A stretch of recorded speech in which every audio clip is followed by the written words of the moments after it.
Imagine you are a parent sitting in your living room on New Year's Eve. The decorations are up. The sparkling cider is chilled. You have 2 paper party hats on the kitchen table, one for you, one for your daughter.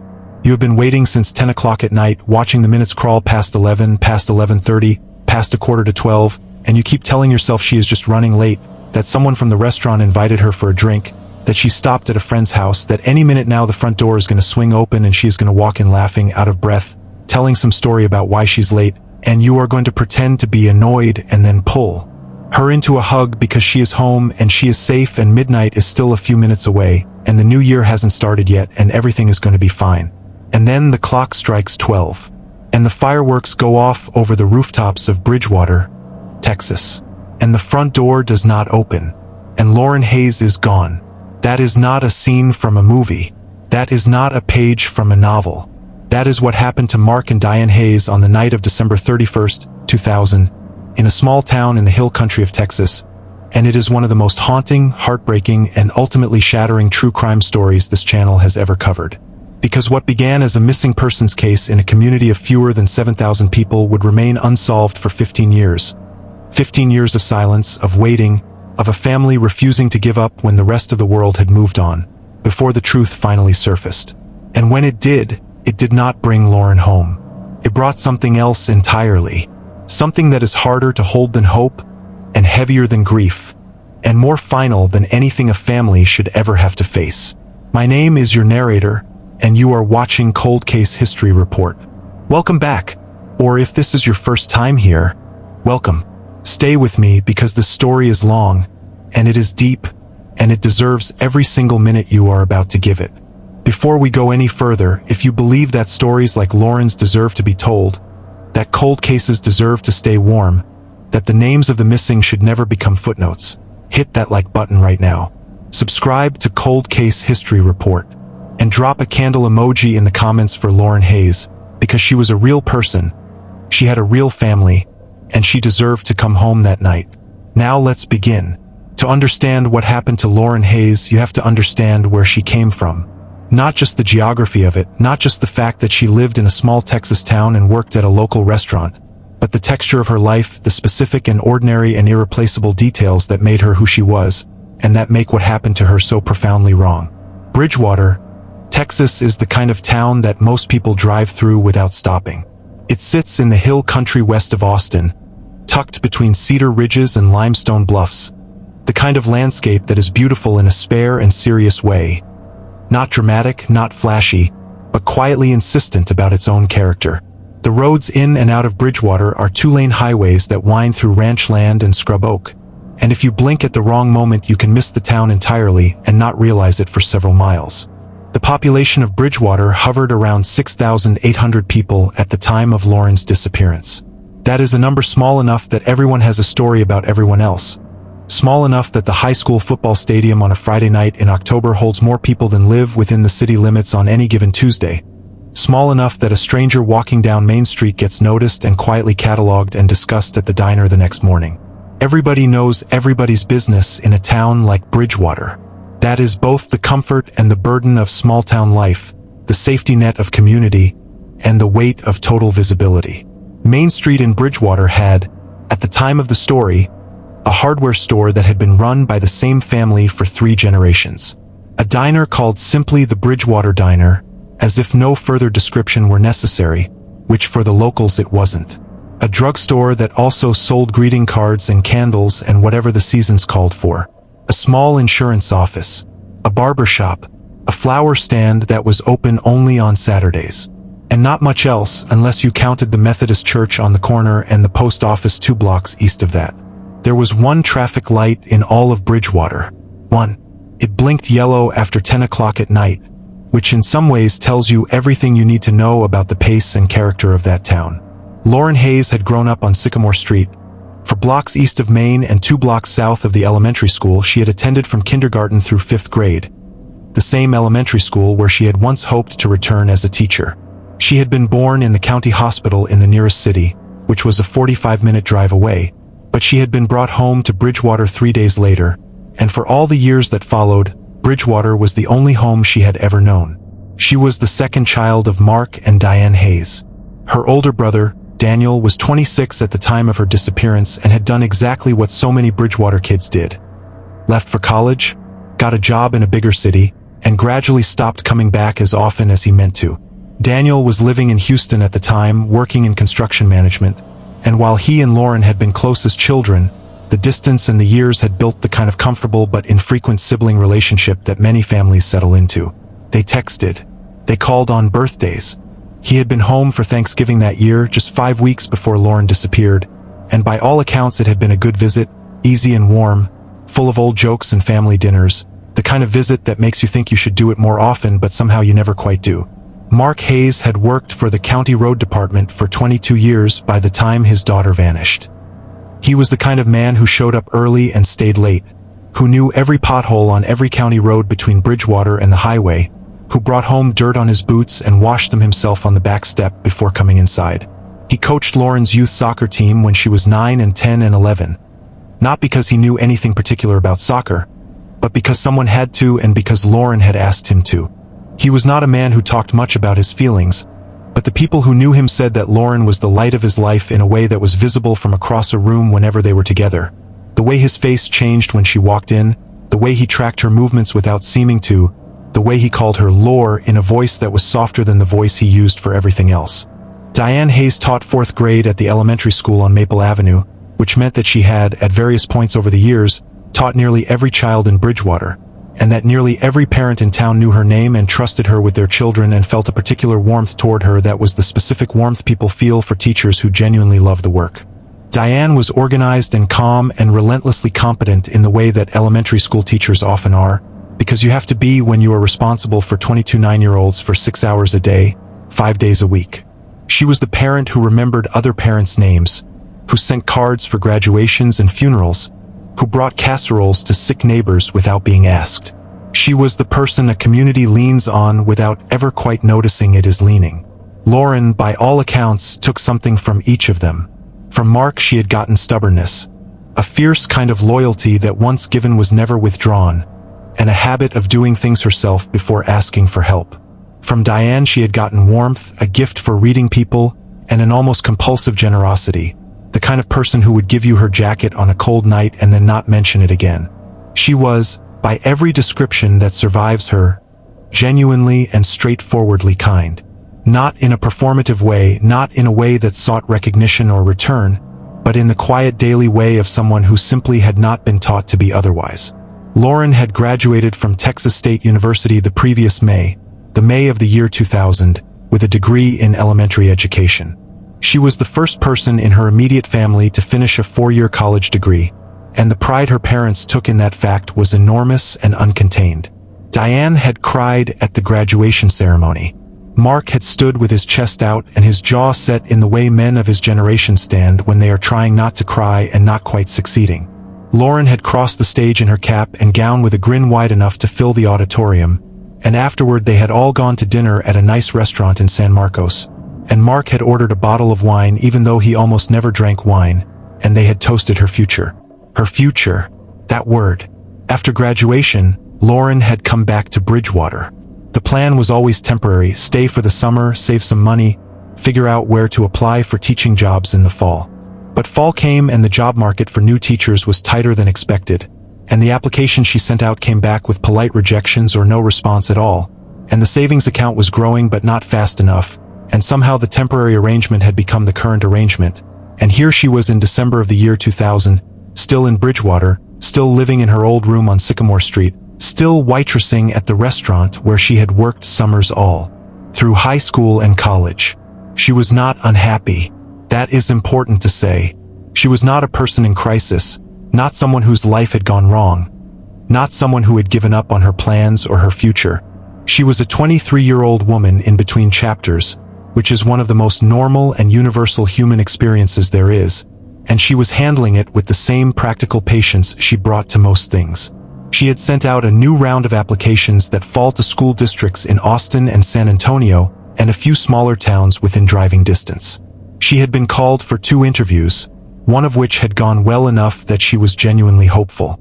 She had been talking with her coworkers about maybe getting an apartment with a roommate after the new year, something closer to Austin, a step toward the next version of her life. She had plans. She had a future she was walking toward. She had a family who loved her and a town that knew her name and a degree on her wall and a job that paid the bills and dreams that were not yet realized but were still entirely reachable. And then she went to work on New Year's Eve, and she clocked out at 10 o'clock at night, and she started walking home. That is the last point at which any of this is still a normal story. Let's talk about the restaurant. It was called Lila's, which was the name of the original owner's grandmother, and it had been a fixture of Bridgewater's dining scene, if you could call it a scene, for nearly 30 years. It was the kind of place that served chicken fried steak and mashed potatoes and green beans cooked with bacon and pie that was made from scratch every morning. It seated about 60 people, which on most weeknights meant it was half empty, but on Friday and Saturday nights and special occasions it filled up entirely, and there was sometimes a wait. New Year's Eve was a special occasion. Lauren had been scheduled to work a double shift that day, coming in at 11 in the morning and staying through the evening service. It was the kind of shift that only the most senior or the most willing staff got on a holiday, partly because the tips were better and partly because it was a long and exhausting day that not everyone wanted. Lauren had volunteered for it. She was saving money, and the holiday tips would be good, and she had told her parents she would be home by 10:30 at the latest, plenty of time to celebrate together before midnight.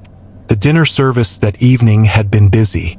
The restaurant had run its New Year's Eve special, a set menu with a complimentary glass of champagne, which was about as festive as Lila's got, and the dining room had stayed full from 6 o'clock until nearly 9. Lauren worked the right side of the dining room, which was the section closest to the kitchen door, and by multiple accounts she was in good spirits that evening. Cheerful, making conversation with her tables, telling someone's grandmother she liked her necklace, helping a young couple figure out what to order, the ordinary competent kindness of a good waitress who actually likes people.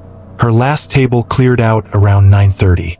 She spent the next half hour rolling silverware, refilling salt shakers, wiping down her section, and cashing out with the manager on duty, a man named Terry Holt, who had managed Lila's for 11 years and who would later tell investigators that Lauren had left the restaurant in good spirits, alone on foot, just after 10 o'clock. He had watched her walk out the front door. He had not thought to watch where she went after that, because why would he? She was going home. It was a 10-minute drive or a 20-minute walk. People made that walk all the time. The temperature that evening was in the low 40s, cool but not cold, the kind of temperature that requires a jacket but is not unpleasant if you are moving. Lauren was wearing, according to her co-workers, dark blue jeans, a white button-down shirt she wore for work, a dark green jacket she had put on when the sun went down, and sneakers. She was carrying her purse, a small dark brown leather purse that she wore crossbody, and her tip money from the evening was folded in the front pocket of her jeans. She had approximately $97 in tips. She had said goodbye to her co-workers. She had told one of them, a woman named Rosa Gutierrez who had worked alongside Lauren for 3 years, that she was looking forward to seeing her parents and having a quiet night. Rosa would later describe this detail to investigators with a specificity that suggested she had replayed it many thousands of times. Lauren had said, "I just want to put my feet up and drink some sparkling cider with my mom and dad. That's all I want for New Year's." Rosa had laughed and said something like, "That sounds perfect," and Lauren had smiled and walked out the door. That was the last time Rosa saw her alive. The walk from Lila's to the Hayes house on Sycamore Street was, as mentioned, approximately 1 mile. 1 mile is not a long distance. On a clear night in a town you have known your entire life, 1 mile is not something that should take longer than 20 minutes, and it is not something that should require any particular planning or caution. It is, by almost any measure, a very short walk. The most direct route from Lila's went down Main Street for 3 blocks, then turned left on Cedar Avenue, then went another 4 blocks to Sycamore Street, then right on Sycamore for 2 more blocks to the Hayes house. That is it. That is the whole walk. Through the center of a small town, past houses and businesses she had walked past hundreds of times, in a community where she knew most of the faces behind the windows. There were other routes she might have taken. A slightly longer path that went through the park on the south side of town. A shortcut behind the old feed store that cut off about 1.5 blocks but required walking through an unlit parking lot. Investigators would eventually consider each of these routes, would walk them themselves, would try to reconstruct her movements from the moment she left Lila's to the moment she simply stopped appearing anywhere. Bridgewater did not have a robust surveillance camera infrastructure in December of the year 2000. This was, it bears noting, a different era. The surveillance cameras that were so common in commercial districts by the time the case was eventually resolved were, at that point in time, still relatively uncommon in small Texas towns. Lila's had a camera above the cash register that pointed inward at the checkout area. The bank 2 doors down had exterior cameras. The ATM machine on the corner of Main and Cedar had a camera. That was about it for the entire downtown corridor. Investigators obtained footage from all of these cameras. The bank's exterior camera captured Lauren walking west on Main Street at 10:03, which was consistent with the time she left the restaurant. She was walking briskly, her hands in her jacket pockets, her purse against her hip. She looked fine. She looked like someone going home after a long shift, relieved to be done, ready for the night to be over. She crossed the frame of that camera in about 6 seconds. She did not appear on any other camera footage. That 6 seconds, Lauren Hayes walking across a bank's exterior camera at 10:03 on New Year's Eve of the year 2000, would become the most scrutinized 6 seconds of video footage in the history of the Bridgewater Police Department. Investigators watched it hundreds of times. They analyzed her gait, her pace, her posture. They looked at the background behind her for anything unusual. A vehicle, a figure, anything out of place. They found nothing. She was simply a young woman walking down a street, and then the frame ended and she was gone. The question that would haunt the investigation for 15 years was this: what happened in the space between that camera footage and the front door of her parents' house? What could possibly happen to a 23-year-old woman in a familiar small town on a busy holiday night, in the space of a few blocks, in a community of fewer than 7,000 people where everybody knew everybody? The answer, when it finally came, would be both simpler and more terrible than anyone had imagined. Mark Hayes began to worry around 11 o'clock. He did not call anyone at that point because he did not want to make a scene over nothing. Lauren was an adult. She was capable of stopping somewhere for a drink with friends on New Year's Eve, and he did not want to embarrass her or himself by panicking before it was necessary. But he was watching the clock. Diane had fallen asleep in the armchair around 10:30, which she sometimes did when she was tired, and Mark had let her sleep because he kept thinking Lauren would be home any minute and there was no point waking Diane until there was something to tell her. At 11:15, Mark went to the front porch and stood in the dark and looked up and down Sycamore Street. The neighborhood was quiet. A few houses had lights on. In the distance, he could hear the occasional pop of someone starting their fireworks early. He stood there for maybe 5 minutes, feeling the cold against his face, telling himself it was nothing. At 11:30, he called Lauren's cell phone for the first time. It went directly to voicemail. He left a message that was deliberately casual in tone. "Just checking in, wondering where you are. Give me a call when you get a chance." He hung up and stood in the kitchen and stared at the phone for a few minutes. Then he called again. Voicemail again. He left a slightly less casual message this time. He woke Diane around 11:45.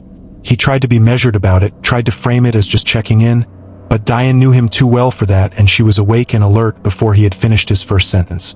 She immediately called Lauren's phone herself and got the same voicemail. Then she called Rosa Gutierrez, whose number she had in her phone from a previous occasion, and Rosa confirmed that Lauren had left Lila's just after 10 and was walking home. That call ended at approximately 11:52. At midnight, the town of Bridgewater celebrated the arrival of the year 2001 with fireworks and horns, and the kind of communal joy that New Year's brings even to quiet places. On Sycamore Street, Mark and Diane Hayes stood on their front porch and watched the sky light up and did not make a sound. The party hats were still on the kitchen table. The sparkling cider had not been opened. By 1 o'clock in the morning, Mark was in his truck. He drove every block of the route from Lila's to their house. He drove it twice. He stopped at the park. He got out and looked at the parking lot behind the old feed store. He called Lauren's name on a few of the quieter blocks, feeling foolish and terrified at the same time. He found nothing. No purse on a sidewalk. No jacket on a bench. No sign that his daughter had ever been on these streets at all. By 2 o'clock in the morning, he was knocking on neighbors' doors. Most people answered because it was New Year's Eve and many of them were still up. And when they saw Mark Hayes' face, they all understood immediately that something was very wrong. None of them had seen Lauren. None of them had heard anything unusual. At 2:47 in the morning on January 1st, 2001, Mark and Diane Hayes called the Bridgewater Police Department and reported their daughter missing. The officer who took the call told them to wait 24 hours. That instruction, the standard protocol of waiting 24 hours before officially filing a missing persons report, a protocol that has since been revised or abandoned by many departments, would become one of the most agonizing details in the Hayes family's account of those early hours. Mark would later describe the feeling of being told to wait as one of the worst moments of his life, worse in its particular helplessness than almost anything that came after. Because you cannot wait when your daughter is missing. You cannot sit in your house and watch the clock and wait. The very idea is physically impossible for a parent. They did not wait. They drove to the station. The Bridgewater Police Department in the year 2001 was a small operation. A chief, a deputy chief, 5 full-time officers, and 2 part-time officers who covered weekend nights and holidays. Their experience with serious crimes was limited. Bridgewater was not a high-crime town. Drunk driving was the most common offense. There were occasional domestic disputes, occasional break-ins. A stabbing years earlier that everyone still talked about. But a disappearance. A young woman simply gone from a familiar street on a holiday night. This was not something any of them had encountered before in this town. The officer who took the initial call, a man named Deputy Carl Reese who had been with the department for 3 years, met Mark and Diane at the station in the early hours of New Year's Day and listened to their account. He was, by Mark's later description, professional and attentive and clearly concerned, but also clearly uncertain about the boundaries of his own authority in a situation like this. He asked good questions. He took careful notes. He sent a patrol car back over the route between Lila's and the Hayes house. By morning, by the time the sun came up on January 1st, 2001, the Bridgewater Police Department had opened a formal missing persons investigation, had notified the county sheriff's office, and had begun the process of canvassing the neighborhood and the route. Chief of Police Ronald Marsh, who had been with the department for 17 years and who would later describe this case as the defining professional failure of his life, took personal charge of the investigation from the beginning. The canvass began that morning and continued for 3 days. Officers and volunteers, because in a small town, when one of your own goes missing, the community shows up. That is simply what happens. Walked every block of the downtown area, knocked on every door along the route, searched the park, searched the parking lot behind the feed store, searched the creek bed that ran behind the houses on Cedar Avenue. They found nothing. Lauren's face went up on flyers within 48 hours. The flyers went on every telephone pole in Bridgewater, in every business window on Main Street, in the windows of the diner and the hardware store and the drugstore and the barbershop. They went to surrounding towns. They went to the State Highway Patrol. They went to missing persons organizations in Austin and San Antonio. The county sheriff's department sent additional personnel to assist. Texas Rangers were notified. An investigator from the state police visited Bridgewater on the 3rd day and spent 2 hours with Chief Marsh going over the evidence. Such as it was, there was very little evidence. There was the bank camera footage, 6 seconds of Lauren walking west on Main Street. There was the eyewitness account of Rosa Gutierrez, who had been the last person to see Lauren leave the restaurant. There was the cell phone, Lauren's cell phone, which had gone directly to voicemail from the moment of Mark's first call, suggesting either that it had been turned off or that the battery had died or that it was somewhere without signal. The phone was never found. There were Lauren's tip money and her purse, neither of which were ever found. There were no witnesses who reported seeing Lauren after the bank camera footage. There were no reports of a vehicle stopping near a young woman on Main Street. There were no reports of a struggle, no screams, no noise. On a holiday night in a town full of people who were awake and outdoors and looking at each other and at the sky, a young woman had simply walked off a public street and into nothing. The investigation ran hot for about 6 weeks. Then it began, inevitably and terribly, to cool. Let's pause here for a moment because I know you've been with this story for a while now and the weight of it is building. Before we go any further into what happened over the next 15 years, I need you to do something. If you are still watching at this point, drop a comment right now that says I am still here. Let's see who is truly following this story, because what comes next is important, and I want to know that you are with me. Drop it right now in the comments. I am still here, and if you haven't already subscribed to Cold Case History Report, do it now because we cover stories exactly like this one. Stories that deserve more than a paragraph in a newspaper archive. Stories that deserve to be remembered and told properly and heard by people who care. We'll be right back in the story. 6 weeks of intense investigation is not nothing. In those 6 weeks, the Bridgewater Police Department and the County Sheriff's Office interviewed over 130 people. They checked Lauren's bank records and found no activity after December 31st. They reviewed her phone records and found no outgoing calls after 9:47 that evening, which was a call she had made to her mother from the restaurant during a break. A brief call, just to say she was on her way. She'd be home around 10:30. They looked at Lauren's personal life with the kind of exhaustive attention that investigators bring to cases like this. Her relationships, her acquaintances, anyone who might have had a reason to want to hurt her. They found nothing that pointed clearly to anything.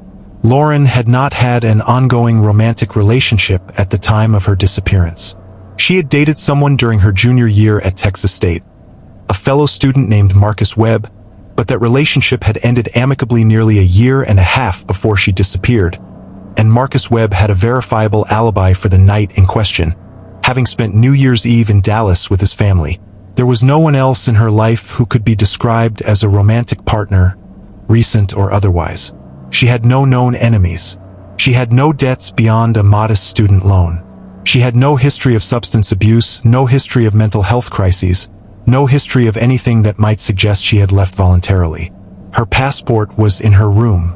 Her savings account was untouched. Her car, a 2000 Honda Civic that she had bought used the previous year, was parked in the driveway of her parents' house, exactly where she had left it.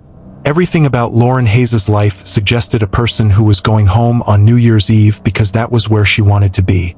The investigators looked carefully at the people who had been in and around Lila's that evening.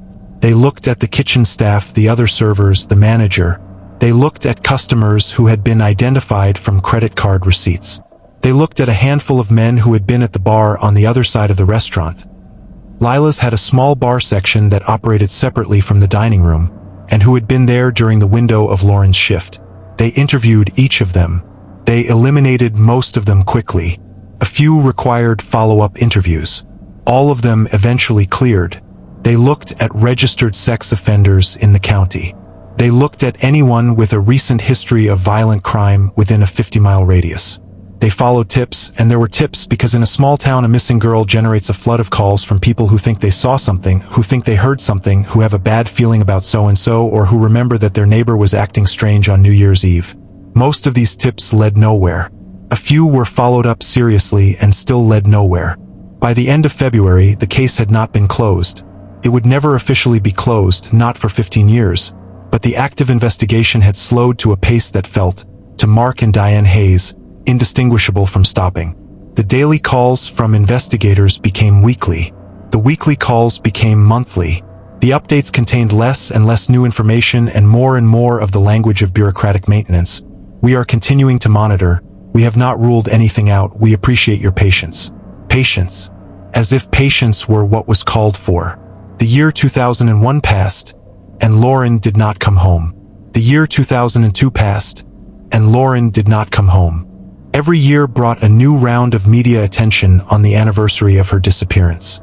The local paper ran a story every December, sometimes on the front page, sometimes inside. The Austin television stations picked it up periodically, usually in connection with a broader segment on missing persons in Texas. Once, in about 2004, a true crime magazine ran a short feature on the case and it generated a brief flurry of tips, none of which led anywhere. The Hayes family became the kind of family that small communities both admire and feel helpless around. The family that something terrible has happened to. The family that carries a wound that cannot close. The family whose presence at the grocery store or the church or the school football game is a reminder to everyone around them that the world is not as safe as it feels. People were kind to them. People were generous. But there was also, inevitably, the subtle drawing away that communities sometimes do when a tragedy becomes too heavy to carry alongside the regular business of living. Not cruelty, not abandonment, Just the slow, unavoidable drift toward the present tense that happens when too much time passes without resolution. Mark and Diane Hayes did not drift. They could not. Lauren was their daughter, and the question of what had happened to her was not a question they were capable of setting aside. Not for a day, not for an hour. They were the ones who sent updated flyers every few years with Lauren's age progression photograph. The photo that showed what investigators believed she might look like at 30, at 35, because there was still the theoretical possibility, however remote, that she was alive somewhere. They were the ones who attended missing persons conferences in Austin and San Antonio and Houston, networking with other families and advocates and investigators, looking for anyone who might have a new idea or a new lead or a new approach. They were the ones who kept a dedicated phone line for tips even when the tips had stopped coming. Mark never stopped driving the route. Not every night, but often, especially in December. He would finish dinner and tell Diane he was going for a drive, and she would not ask where, and he would not say, and he would drive from Main Street down Cedar Avenue to Sycamore Street and back slowly, as if he were looking for something he had missed every other time. As if she might be there, waiting. Diane threw herself into work with an intensity that her colleagues recognized as grief in productive clothing. In 2006, Chief Ronald Marsh retired from the Bridgewater Police Department. Before he left, he gave a newspaper interview in which he described the Hayes case as the one that never left him, the one he thought about in the middle of the night, the one he would take with him into retirement as an unfinished piece of business that nothing short of a full resolution could put to rest. He said that in his 17 years as a law enforcement officer, he had never encountered a disappearance so complete, so clean, so devoid of physical evidence. A young woman had walked down a public street in his town and vanished as completely as if the earth had opened and taken her, and he had not been able to find her, and he did not know why, and that not knowing was something he would carry for the rest of his life. The new chief, a man named Patricia Alvarado who had come up through the county sheriff's office, made a public commitment to reviewing the Hayes case as part of her first year. She assembled a small cold case unit, 2 detectives whose full-time assignment was to revisit the department's unresolved cases and apply fresh eyes and any new techniques that had become available since the original investigations. The Hayes case went to the top of the list. Those detectives spent several months going back through everything. They re-interviewed witnesses whose contact information was still valid. They submitted evidence items that had been collected in the original investigation to more sophisticated forensic analysis than had been available in 2001. The technology had improved considerably in 5 years, and there were new possibilities for extracting information from items that had previously yielded nothing. The results were inconclusive. Useful in some ways, not useful in others. Not enough to crack the case. By 2008, the cold case unit review had run its course without a breakthrough. The case went back into the file. The detectives moved on to other investigations. The Hayes family received a careful and compassionate letter from Chief Alvarado explaining that the review had not produced new leads sufficient to reopen the active investigation, but that the case remained open and any new information would be immediately pursued. Diane Hayes kept that letter in the same box where she kept Lauren's birth certificate and Lauren's graduation program and Lauren's first grade report card. The years between 2008 and 2015 are not empty years. They are full of small moments of hope and long stretches of silence and the particular texture of life lived alongside an unresolved grief that has become, in the way that griefs sometimes do, less sharp but no smaller. The Hayes family's suffering did not diminish with time. It changed shape. It became more settled, more integrated into the fabric of daily life, but it did not become less present. Mark retired from the county road department in 2012, and the retirement party his colleagues threw for him was warm and well-attended and bittersweet in the way that all such gatherings are when everyone in the room knows the thing that is not being said. He spent the first year of his retirement organizing Lauren's flyers, redesigning the website that Diane had set up in the early 2000s to publicize the case, and driving to Austin twice to meet with advocacy groups for families of the missing. Diane continued teaching. She told colleagues that the classroom kept her sane, that the children needed her and she needed them, and that mutual need was its own kind of structure when your own structure was shaky. She was made Teacher of the Year by the district in 2013, and at the ceremony she made a speech that mentioned Lauren by name and asked anyone who had ever known her or had any information about her to come forward, and there was not a dry eye in the auditorium. In 2014, a television program, one of the national true crime series that had proliferated during that era, expressed interest in the Hayes case. Mark and Diane agreed to be interviewed after considerable deliberation. They understood the complicated nature of such exposure, the way media attention could bring legitimate tips but could also bring noise and exploitation, and the occasional monstrous cruelty of people who treated other people's tragedies as entertainment.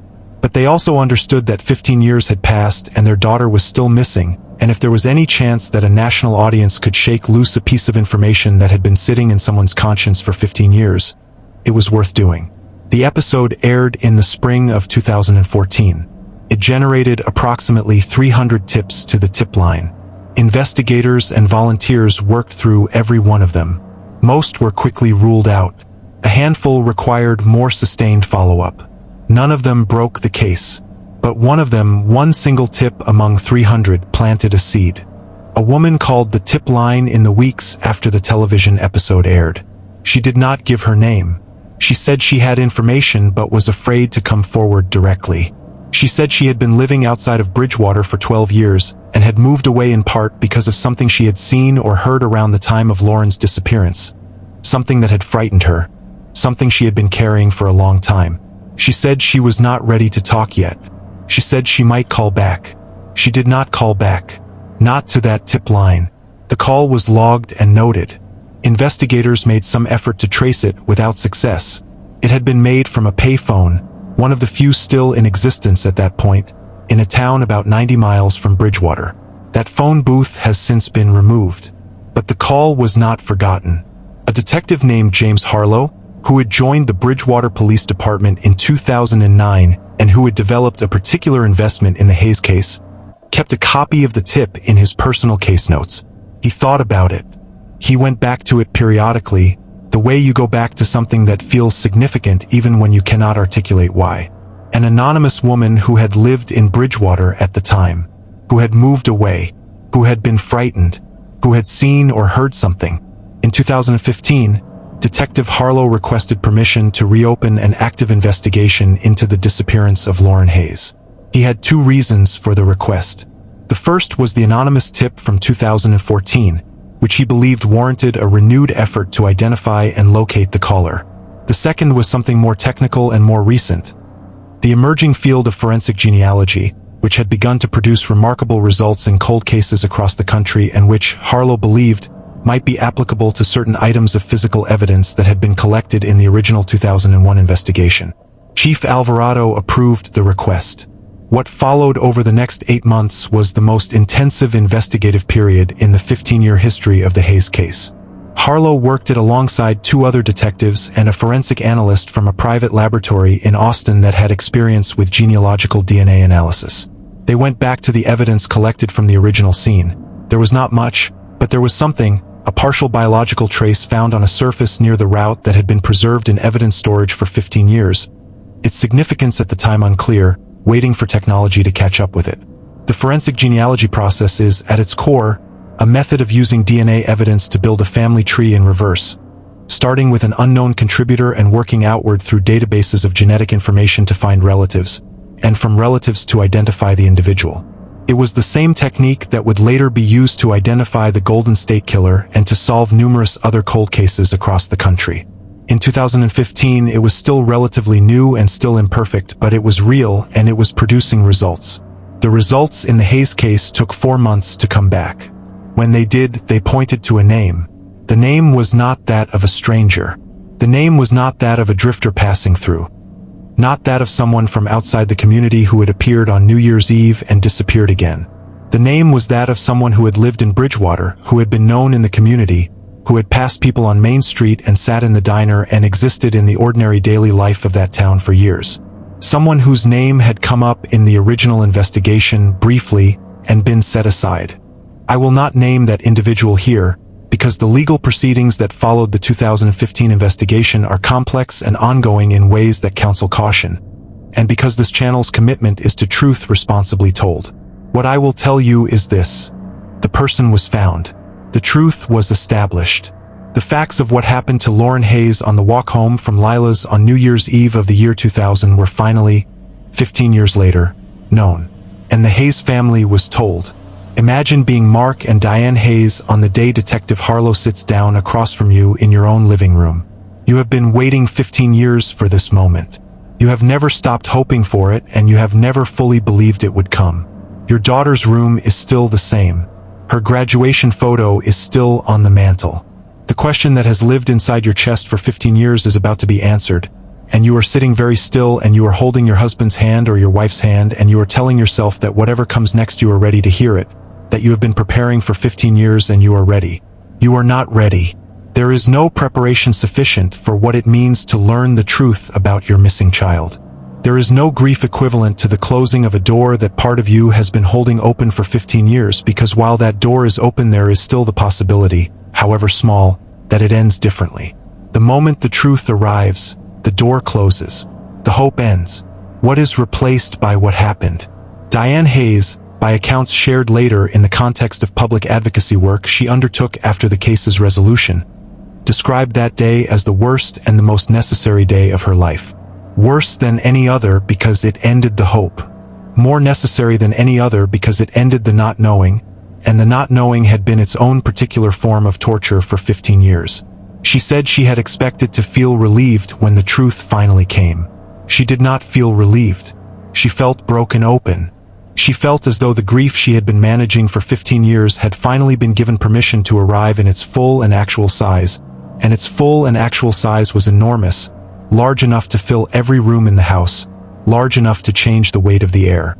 Mark Hayes did not speak publicly about that day for nearly a year afterward. When he did, he spoke briefly and carefully. He said that he had held it together in the room with Detective Harlow because he is a man who holds things together. That is how he was built. That is the code he has always lived by. He said he had cried later, alone, in the truck in the parking lot of the county road department, the place he used to work, the place he had driven to out of some muscle memory need for familiar ground, and that he had cried for a very long time. Daniel Hayes drove from Houston to Bridgewater the same evening. He had been called by his parents before the day was over. He arrived at the house on Sycamore Street well after midnight and stayed for 2 weeks. The arrest that followed the 2015 breakthrough was made quietly, carefully, with the weight of 15 years of waiting behind it. The charging documents and the evidence presented in the subsequent legal proceedings established what happened to Lauren Hayes in enough detail that the outline is known, even if not every element of it is appropriate for this narrator to describe in full. Lauren had been followed. Someone who knew her route, who knew her habits, who knew she worked New Year's Eve and walked home. Someone from within the small orbit of her world had been there on that street. The details of what happened are the details of every family's worst nightmare, the kind of violence that defies any attempt to make sense of it, the kind of crime that throws the fundamental question of human nature into sharp and terrible relief. Lauren Hayes died on New Year's Eve of the year 2000. She was 23 years old. Her remains were found in the course of the 2015 investigation, in a location that was in many ways both close and unimaginable, close enough to the route she walked that the grief of proximity is almost unbearable to consider, distant enough from any of the original search areas that 15 years of looking had never reached it. She was brought home. In the most fragile and inadequate sense of that word, she was brought home. There are things I want to say now that are not about the facts of the case. They are about what the case means and about who Lauren Hayes was, and about why it matters that you are here listening to this story today. Lauren Hayes wanted to be an elementary school teacher. She wanted to spend her days with small children who were learning to read and learning to add and learning to be people in a world that was, she believed, fundamentally good. She wanted to have her own classroom, her own bulletin boards with seasonal decorations, her own system for handing out supplies and managing afternoon energy and making children feel seen. She had specific ideas about how she would arrange the desks. She had told her mother about this, and her mother had listened, and they had talked about it the way mothers and daughters talk about futures that feel real and imminent and bright. She never got that classroom. She never got to teach a child to read. She never got to move to Austin, or find the apartment she had been imagining, or go on the dates she hadn't yet gone on, or become the person she was in the process of becoming. She never got to come home that night and drink sparkling cider with her parents and laugh about something and put on her pajamas and wake up on the first morning of a new year. She got 23 years. 23 years is not enough. It is not remotely, in any measure, enough. And the fact that 15 of the years following her death were years in which the truth was unknown, in which her family could not grieve with certainty, in which her case sat in a filing cabinet while her parents drove the route and made the calls and attended the conferences and sent out the flyers. That is a particular kind of injustice that is hard to name but impossible not to feel. What I want to say is this: cold cases do not stay cold because no one cares. They stay cold because the systems around them are imperfect, because resources are limited, because evidence degrades and witnesses move away and years accumulate and the weight of the present always threatens to bury the past. The Hayes case was eventually resolved not because the truth became easier to find but because one detective refused to stop looking, and because the technology finally caught up with the evidence, and because 15 years of a family's refusal to accept silence finally created the conditions for an answer. That is a story about persistence. It is also a story about what we owe each other, about the obligation that communities have to their members, about the specific and non-negotiable demand that justice places on us to not give up. I want to tell you about a photograph. There is a photograph that exists in the Hayes family's collection from the summer of 2000, the summer after Lauren's graduation, the summer before she disappeared. It was taken at a family barbecue in the backyard of the house on Sycamore Street, sometime in July. In the photograph, Lauren is sitting in a lawn chair with a plate of food balanced on her knees and a look on her face that is somewhere between laughing at something someone just said and trying to look dignified while balancing a plate on her knees. Her hair is up in a ponytail. She is wearing a yellow t-shirt. The sun is hitting her from the side and the light has that particular saturated quality that summer afternoons in Texas have, that golden and slightly unreal quality, and she looks healthy and whole and entirely present, the way young people look when they have not yet learned to be anywhere else. Her mother, Diane, has described this photograph in public interviews. She has said that it is the photograph she looks at most often, not because it is the most beautiful or the most formal, but because it looks the most like Lauren. Like the way Lauren actually was in an ordinary moment in the middle of a normal afternoon. Like the person she was every day, not the person she was for the camera. That is who was lost. Not a symbol, not a statistic, not a case file. A person who balanced a plate on her knees and laughed at barbecues in July and wore yellow t-shirts and wanted to teach children to read. A person with a ponytail and a grin and a future that was entirely real and entirely possible until it wasn't. Her name was Lauren Hayes. She was 23 years old. She was from Bridgewater, Texas. She finished her shift on New Year's Eve and started walking home. The resolution of the Hayes case in 2015 did not make the news the way it deserved to. There was coverage in the Austin papers and in the regional Texas media, and there was a brief mention in the national true crime press. And there was the public statement from the Bridgewater Police Department that was formal and careful and appropriately committed to not prejudicing the legal proceedings. But there was no sustained national attention, no documentary series, no podcast with millions of downloads. It was, in the media ecosystem of 2015, one more resolved cold case among the many that were being resolved in those years as forensic genealogy techniques began to spread and old evidence began to yield new answers. The Hayes family, for their part, asked for privacy as they processed what had happened. They gave a brief statement through a lawyer that thanked Detective Harlow and the department and expressed, in the most restrained possible language, the bittersweet and devastating nature of a closure that did not bring Lauren back. They asked that donations be made to a missing persons foundation in Lauren's name rather than flowers or cards. They did not do television interviews in the immediate aftermath. Diane Hayes did give one interview, several months later, to a journalist she trusted who had covered the case for years. In that interview, she said something that I have thought about many times since first encountering it and that I want to share with you now, as close to her words as I can render them. She said that for 15 years she had lived with the question, and that the question was its own kind of companion. Terrible, yes. A source of daily pain, yes. But also, in some strange way, a door left open. She said that every morning she woke up and the question was the first thing she thought of, and every night she went to bed and it was the last thing in her mind, and that, as awful as that was, it was also a form of presence. Lauren was present in the question. The question kept Lauren alive in the only way she could be kept alive. And when the question was finally answered, when the door finally closed, she said that the silence on the other side of the answer was the loudest thing she had ever heard. She said, "I know now. And knowing is what I needed. But I want people to understand that knowing is not the same as healed. Knowing is the beginning of a different kind of grief, not the end of grief. There is no end to grief like this. There is only living alongside it, and the hope that living alongside it eventually teaches you something about what it means to love someone that much. I do not have anything to add to that. I do not think anything needs to be added to that. Let's talk about what we can learn from this case, because this channel exists not just to tell stories but to think about what those stories mean and what they demand of us. The first thing this case teaches us is about the vulnerability that exists in the ordinary. Lauren Hayes was not in a dangerous situation by any reasonable accounting. She was walking a mile home from work in a small town where she knew everyone, on a busy holiday night, in a community that by every description felt safe. There was nothing about her circumstances that night that would have registered as a warning sign to anyone watching. She was doing what millions of young women do every night without incident. And something happened anyway. That is not a reason to live in fear. It is a reason to take seriously the systemic failures that make women vulnerable in the first place, to take seriously the infrastructure of safety, lighting, surveillance, communication that communities owe their members, and to take seriously the obligation to not look away when someone goes missing. The second thing this case teaches us is about persistence, about the specific and irreplaceable value of the person who refuses to let a case go cold.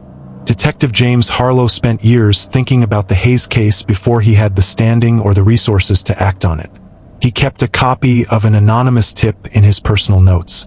He tracked developments in forensic technology. He waited until the moment was right, and then he made the request that changed everything. That kind of persistence is not glamorous. It is not rewarded with television coverage or public recognition. It is quiet and unglamorous, and it makes all the difference in the world. Every cold case that gets resolved has someone like Harlow in the story. Every cold case that doesn't get resolved is, in part, the story of the absence of that person. The third thing this case teaches us, and this is perhaps the most difficult, is about the families. About what it costs a family to carry a missing persons case for 15 years. About the particular and compounding grief of not knowing, which is a grief that cannot be processed or resolved or moved through in the normal way because it has no ending. Mark and Diane Hayes spent 15 years in a kind of suspended animation, unable to grieve fully because they did not know fully, unable to move forward because moving forward felt like abandonment. The toll of that on a marriage, on a body, on a mind, on a family is immeasurable. And it is a toll that is paid by the families of the missing everywhere, every day, in every state and every country and every community where someone has disappeared without explanation. We owe those families more than we give them. We owe them sustained attention and sustained resources and the commitment not to let their cases go cold simply because the first few months of investigation did not yield results. We owe them the kind of world where a detective like Harlow does not have to fight for permission to revisit a 15-year-old case. We owe them, at minimum, our attention and our memory. That is why this channel exists. That is why you are here. That is why this story matters. There is one more thing I want to tell you before we close. In the spring of 2016, about 6 months after the resolution of her case, a small park in Bridgewater, Texas was dedicated in Lauren Hayes' name. It sits on the south side of town, near the creek bed, and it has a bench and a small garden and a plaque that gives Lauren's name and her dates and a quote that Diane Hayes chose from something Lauren had written in a letter to a friend during her last year of college. The quote reads, "The only thing I know for sure about my future is that I want it to be kind." The kind. She wanted her future to be kind. She wanted to spend it with children, in a classroom, doing the gentle and necessary work of teaching small people how to navigate a large world. She wanted to be kind to them and have them be kind to each other and send them out into the world a little better prepared than they would have been otherwise. That was the future she was building. That was the life she was walking toward on New Year's Eve. The park is small and it is quiet and it is not famous. Most of the people who sit on that bench on a warm afternoon in Bridgewater do not know the full story of the person whose name is on the plaque. But the story is there, inscribed in stone, and the park is there, and the garden blooms every spring, and Lauren Hayes is not forgotten. She is not forgotten because her parents refused to let her be forgotten. She is not forgotten because a detective in a small Texas police department kept a copy of an anonymous tip in his personal notes and waited for the technology to catch up with the evidence. She is not forgotten because you, right now, chose to spend time with this story and to learn her name and to sit with the weight of what happened to her. Thank you for that. It matters more than you know. Before I let you go, I want to take a moment to speak directly to you, because you have been with this story for a long time now, and that is not nothing. This is not easy material. True crime is never easy when you remember that the cases are real, that the names on the screen are people who existed and walked through the world and were loved and are missed. It is easy to consume this kind of content as entertainment, and I am not going to pretend that entertainment is not part of what brings us here. But I also know, from the conversations this channel has on a daily basis, that many of you come here because you genuinely care, because you believe that attention is a form of respect, because you think that the stories of the missing and the dead deserve to be told with the seriousness and the specificity they are owed. Lauren Hayes was 23 years old.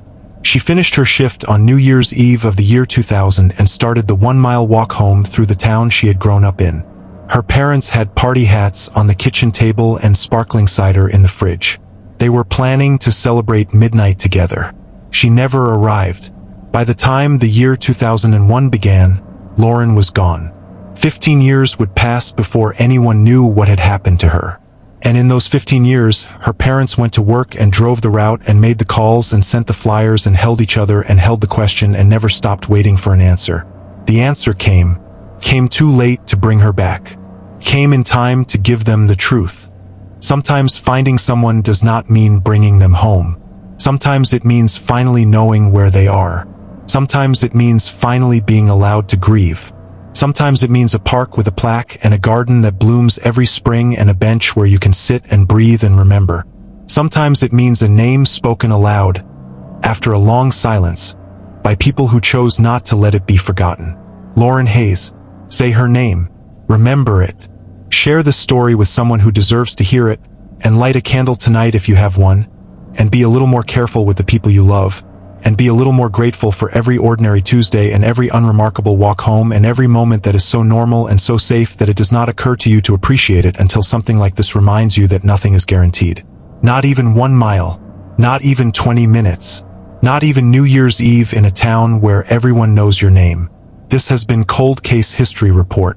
If the story reached you, if it stayed with you, if it made you think about something you want to think about more, please leave a comment below and tell me what it was. Your words matter to this community and they matter to the work this channel does. Like this video if you believe that stories like Lauren's deserve to be heard. Share it with someone who needs to hear it. And subscribe to Cold Case History Report so you never miss another story like this one, because there are many of them, too many of them, and they all deserve exactly this kind of time and attention and care. The cases we cover on this channel are not entertainment to us. They are obligations. Obligations to the people in them, to the families around them, and to the principle that the truth, however long it takes to arrive, is always worth finding. We will be back with another story soon.